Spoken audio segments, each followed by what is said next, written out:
Hi everyone, Heather Smith here from the Australian Federation Party. I promised I'd get back to you about the net zero conversation and legislating a target for Australia. So I mentioned the other day that we, the Australian Federation Party, are part of a group who oppose legislating a net zero target for Australia and particularly oppose an urgent net zero target for Australia. So proponents who are campaigning on net zero targets are currently asking for net zero by 2030 or net zero by 2035. And to do that, they're pretty much going to have to pull a handbrake on our economy. So the Australian Federation Party has a number of concerns about those approaches. And the first is that legislation is a fairly blunt instrument that's hard to craft to cater for all situations and all circumstances. And for us, it carries a high risk of collateral damage and perverse outcomes. And particularly, that could come around our fixed income people in our community. So our most vulnerable, who are on fixed incomes, who can't flex and adapt their cost of living to adjust for the knock-on effects of what this legislation potentially would have, because energy and transport are our two biggest emission contributors to atmospheric carbon in Australia. And pretty much being a big regional country, pretty much everything we do or manufacture in this country has a huge energy cost and has a big transport cost. There is no way that manufacturers and transporters, if forced into paying for carbon to offset emissions, at $40 or $50 or $60 a tonne, or perhaps even up to $200 a tonne, there's no way they're not going to pass those costs down the chain. And the only person who can't avoid those costs, who can't shift their way around on essential living expenses, are people on low fixed incomes, our pensioners, our unemployed, anyone depending on those sorts of benefits, and a lot of our retirees too, because even if they're self-funded, there's potentially a discrete limit to how much budget they have to absorb cost increases over the period of their retirement. So we are really, really cautious around what this could mean in the everyday living standards and cost of living for many, many people in the Australian community. And we believe there's another option. We don't have to go down the legislative path. We don't have to back our manufacturing and transport sector into a corner on this. And even the numbers we would question about whether that's even the right path for Australia to be so focused on our emissions rather than focused on our adaptation. And the reason I raised the adaptation up is because when you look at the global numbers, Australia is one of the very, very minor emitters. So we emit about 1.2 to 3%, depending on of global atmospheric carbon anthropogenic emissions, depending on whether you account for our coal exports or not.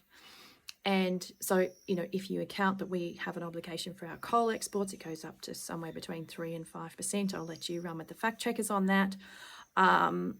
And that people sort of say, well, if we're responsible for the emissions arising from our exports, then surely whoever we import from is similarly responsible for the embedded carbon costs in the imports that come into Australia. So we can't be responsible for the carbon footprint of both our imports and our exports. That would result in double accounting somewhere for someone.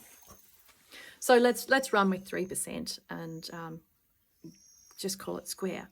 So 3%, there are around about 190 to 221 countries in the world, depending on what you accept as true. And of that, there are 9 countries that emit over 67% or thereabouts, over 60% of global atmospheric anthropogenic carbon emissions. Just 9 out of 200 odd countries.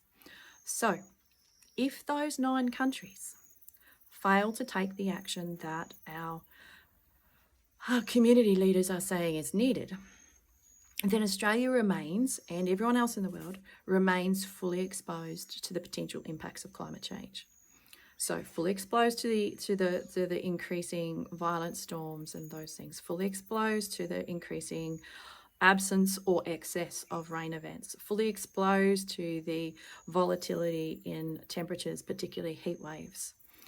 And so given that Australia is only a 1.2 to 3% emitter, and those 9 countries really hold our future in their hands, I see Australia as having 2 jobs. One is to exert our diplomatic influence as much as possible on those 9 countries to encourage them to take effective and real action. Now, Russia's one of those countries, and I think they only have a pledge to net zero out to about 2060, which is 10 years longer than we currently have as a pledge. In Australia, we are net zero by 2050 as a pledge. So, there's a number of those large emitters who are currently dragging the chain internationally, which, it's their call.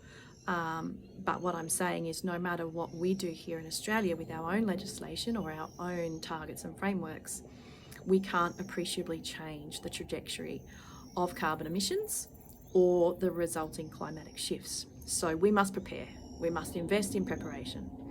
And that means things like considering our lifestyle issues, considering our energy issues.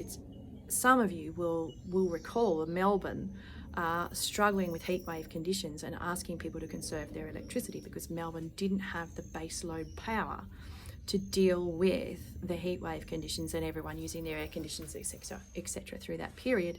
And that left a number of our elderly and low-income people quite vulnerable at the time because they couldn't afford to cool their homes, and the heat wave conditions became a significant health risk for them.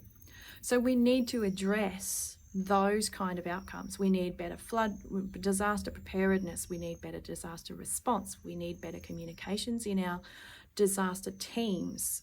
We need better communications in this country generally so that when there is a disaster, we can communicate to everyone who potentially is affected quickly and efficiently.